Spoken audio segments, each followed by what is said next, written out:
Reddit announces a deal with OpenAI, and the market likes it. Welcome back to the AI Daily Brief Headline Edition, all the AI headlines you need in around 5 minutes. We kick off today with an announcement of a deal between OpenAI and Reddit. This is very similar to the deal that we heard about a few months ago between Reddit and Google, which was of course at the very center of Reddit's pre-IPO roadshow. Basically, Reddit was touting to investors that in addition to the way they made money currently on advertising, in a world powered by AI, their data had value as well. Given that Reddit outperformed basically everyone's expectations on the first day of trading, it seemed like that message was resonant. Well, today, Reddit was up nearly 12% in pre-market trading after this OpenAI licensing deal was announced. There are a few different parts of the deal. The thing that's perhaps most notable is that there was nothing mentioned about training data. Now, whether that means that OpenAI has already used all of Reddit's data in their training, or whether it was explicitly left off isn't clear. But it's highly notable because that's different than the deal they cut with Google. So what is in this deal? Well, part of it is that OpenAI gets access to real-time content from Reddit's data API. This means that OpenAI can surface content from Reddit in ChatGPT. If it's not clear to you by now, OpenAI is moving towards a model where they want to be able to reference the entire world of content explicitly in search results. In other words, it's very hard to see how ChatGPT just doesn't merge with a Perplexity-style research use case in the future. Whether that gets instantiated as a totally new product or just an evolution of what ChatGPT is remains to be seen, but that's definitely the direction. Other parts of the deal including OpenAI advertising on Reddit and Reddit bringing new AI-powered features to Redditors and mods using OpenAI's models. Up next, we will have to see how Redditors take the deal.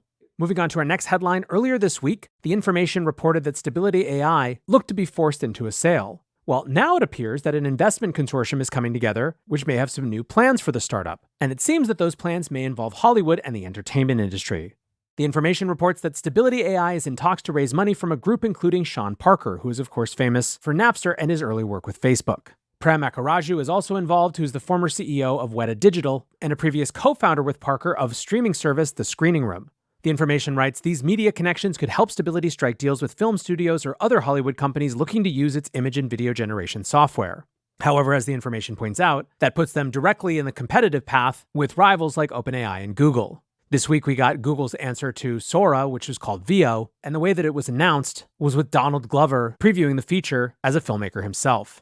Still, I said before that I hoped that for the sake of the team at Stability and the continued interest in competition in this space, that the situation all resolved well, and this is certainly more than an interesting lifeline.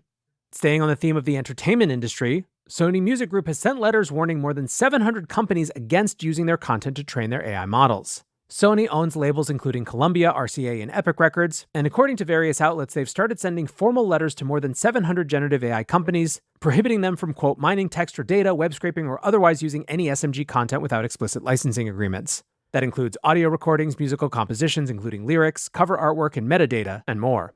As compliment, they also posted what they called a Declaration of AI Training Opt-out. That letter reads, SMG is a passionate believer in the inherent and paramount value of human artistry. Additionally, SMG has been embracing the potential for responsibly produced AI to be used as a creative tool, revolutionizing the way songwriters and recording artists create music. We support artists and songwriters taking the lead in embracing new technologies in support of their art. Evolutions in technology have frequently shifted the course of creative industries. AI will likely continue that long-standing trend. But the letter continues, don't use our crap to train your models.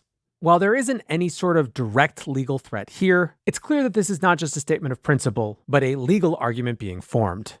And speaking of legal arguments, the latest AI lawsuit is from 2 voice actors who say that their voices were cloned without their permission by an AI startup called Lovo.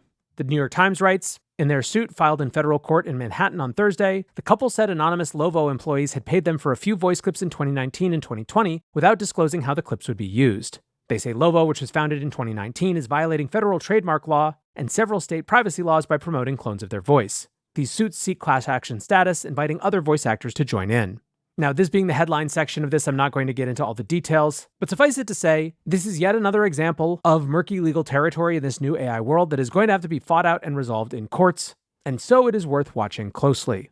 For now, however, that is going to do it for the AI Daily Brief Headlines edition. Next up, the main episode.